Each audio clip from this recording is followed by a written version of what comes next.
Hello and welcome everyone, I am Madals and this is another StarCraft 2 England cast. Now, today I've got a game from the HP Trophy 2 tournament and it's the qualifiers, so it is just the best of one game. It is between ecElvis, who is the blue Zerg player in the top right position. In the lower left, roxkisPomi as the yellow Protoss. That means we've got a Zerg versus Protoss game and it should be super awesome. I'm super looking forward to it. Actually, a little secret is I probably think ZVP is my favourite matchup. Or is it? Or ZBT? I don't know. One of them two. I like them. They're really good.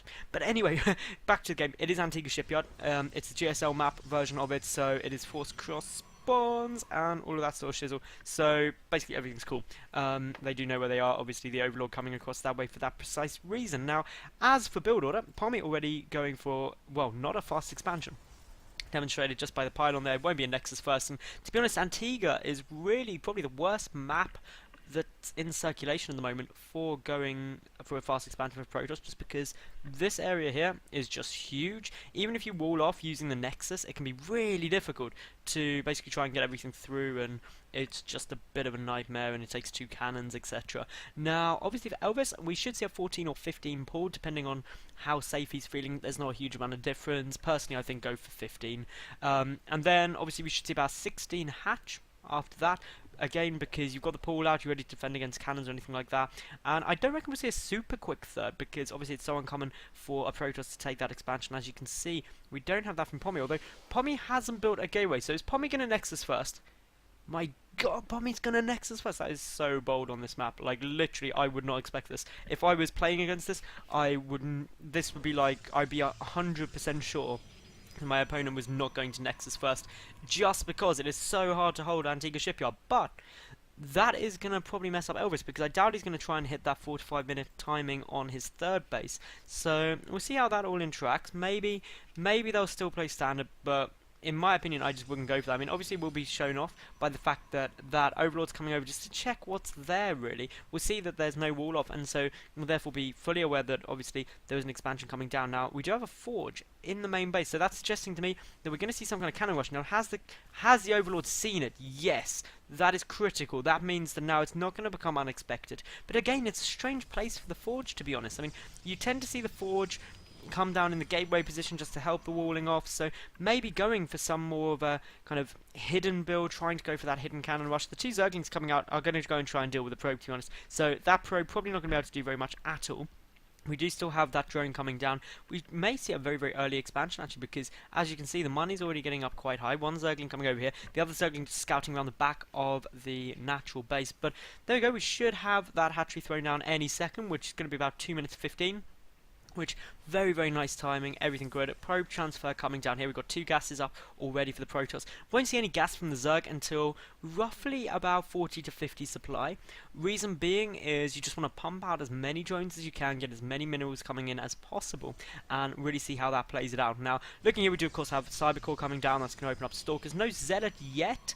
I'll be interested to see if the Zealot is skipped. No, it's not. I was going to say, skipping a Zealot when you've gone for such a greedy opening would be very, very risky, but obviously, as you can see, there's not much on the map. Obviously, these Overlord placements, brilliant, just keeping an eye out for any kind of drops, any kind of warp prisms or anything that could be coming in later in the game. Looking around here as well, I mean, basically it's just a case of droning. I like the fact that an additional queen is being basically warped in. What would you define it? Because it's not like being it's not a cocoon. It just kind of appears a queen being summoned, maybe. Who knows? But anyway, if anyone knows what the correct term for how a queen is made, then do tell me in the comments section, because it's not like it's trained or warped in. It just kind of appears there. It like just appears. So anyway, reason having the extra queen is good is obviously that means that you get the creep split going. You've got the 3rd queen there already. Just that 1 creep stream are really helpful. It joins up these bases, and to be honest, 3 bases for Zerg on Antigua, not too hard to hold, because this area is really quite wide. The only problem is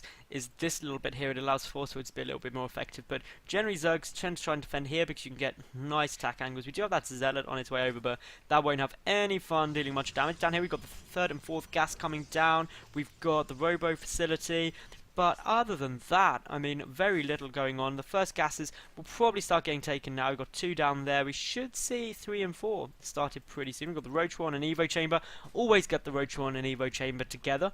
Reason being is the Evo chamber obviously gives you spore crawlers for air defense and also GT defense. The Rotron helps you against gateway units, and it's just, yeah, staple. So good timings on everything there, about 6 minutes 30, nice time to be getting those down. So to be honest, all the timings really good here from ecElvis.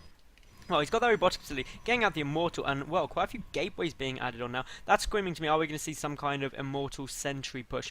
Very likely off of 2 base, because this 3rd base not too easy to take for Protoss, and, well, obviously because these rocks are at the back, they can get taken out. There's lots of different attack angles in. There's a wide area to try and defend, not suited to Protoss, and basically going for this 2 base play, I think it could be really potent. Looking here, we've got the lair starting in the natural. That's all good.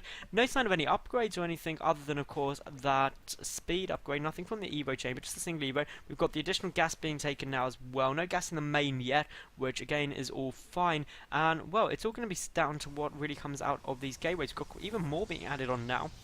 So this is almost certainly an all-in with 6 gate robo.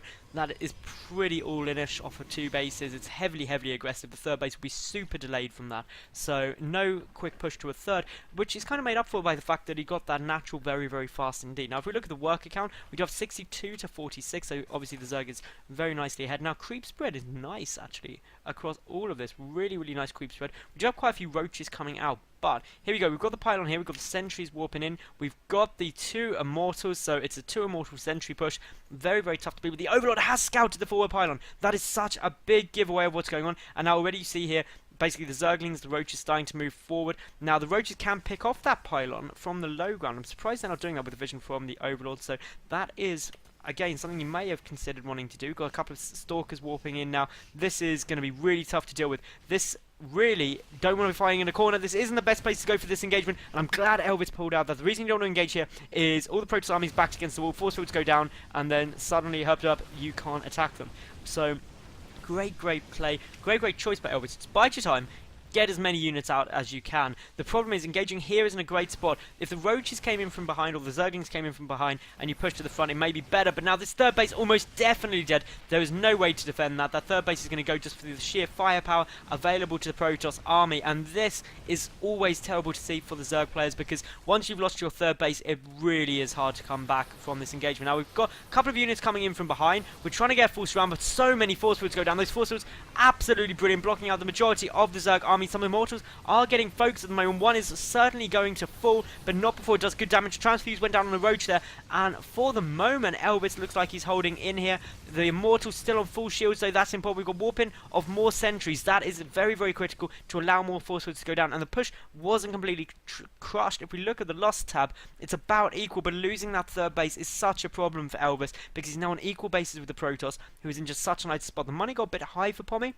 I'd like to see him clear out this Overlord, take his 3rd base now, transition out of this damage, because, to be honest, the Zerg player is going to be able to deal with it now quite comfortably. He's getting up that robotics base, though. That's suggesting he's going to tech up rather than trying to expand out. He's taking his, well, what is now 3rd and 4th gas, because obviously the 5th and 6th one were taken out. We've got a lot of units coming around here. Going to try and take out that pylon, put an end to it. But looking down here, obviously, for the moment, it looks like Pommy very happy just staying on 2 bases. He's getting some more immortals out. He's getting a warp prism, so perhaps some immortal drop play. That's a possibility. Could also go in with 2 sentries, 2 zealots, block off the ramp, attack the main base, but really just the spawning pool there. Most of the key tech of the natural, which would be hard to do that. The infestation pit going to be absolutely critical to come in here and really help shut things down. But tech-wise, ecElvis is behind now.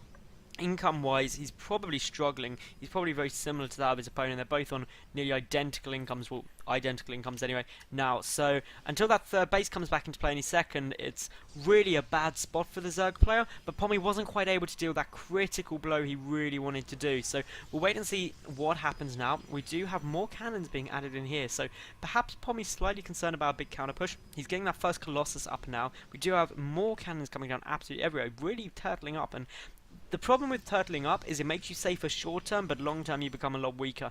But on the plus side, ecElvis has only just got his 3rd base up, and he hasn't transferred the drones. This is a huge mistake. The drones only just coming in now, and it's not even a complete transfer. And I mean, if we look up here, there must be, well, massive undersaturation of workers there, and quite heavy oversaturation at the natural. Now, War Prism coming in, there's been hardly any workers killed, to be honest, only 2. So the fact that the Zerg is still on those 52 workers, yes, his base wasn't back up, but again, what else are you going to spend your money on? Lots of army. He's getting those spine crawlers down. Spine crawlers up there to defend the third as well. But this push could be very, very strong indeed. The War Prism is, of course, there. But here we go. We've got an engagement coming in. That single Colossus, though, is going to really help with the damage output, especially against the Zerglings. And a lot of Zerglings get trapped there. And this is so cost-effective from Pommy. He took basically no damage there at all, let alone any losses. Spine Crawler getting focused down. Extended Thermal Lance isn't done. This is a real niche timing push. It's weakening Pommy in the later game, but he wants to end this here and now. We do have a Fungal Growth going down, which is very, very nice. The Spine Crawler is finished off, but a lot of these units still staying up. We've got good force fields from all around Pommy, preventing that Zerg force from being able to get in. But again, he might be firing on a bit too many angles right now. The Colossus is dealing with the forces at the back, but at the front there's a lot coming in. But the Immortals are staying up for the moment, critical in dealing with those roaches. And well, this is starting to look pretty one-sided. So much of the Protoss army still up. The Colossus still up, very, very critical. Such high damage output. There's still those 2 Immortals, and if this third base falls again, which really it has no choice but not to, I think we'll see the good game out of ecElvis. He's behind a lot in terms of supply. The only saving grace is that his opponent hasn't expanded yet, which is really the error I would point in Pommy's play. He's got enough money to do it. He should have expanded behind this. It would have just put him in such a lead that it would have been absolutely insane. Keeping the money, perhaps with the reinforcements, trying to end the game, but he's picked off that third base. His opponent is, well, really struggling. If he had his own third completing about now, he'd be in just such a great spot. But here we go. We've got probably what will be the final push of this game. Transfuses going off as best they can. The Infestors lobbing out some infested Terrans. The Fungal Growth did go off, I believe. But, well, the Colossus still up. The Immortals still up. The Immortals on full shields as well. The Roach is coming in. But there is the GG. And that is the game. So Pommy with really quite a strategic play. The only change I would have made is, like I said, taking that third during the second push. But anyway, guys, that was an awesome game. If you did enjoy, please thumbs up the video, subscribe, and leave a cool comment. I get new games up daily. And, well, I hope you enjoyed. See you tomorrow for yet another new cast. Bye for now.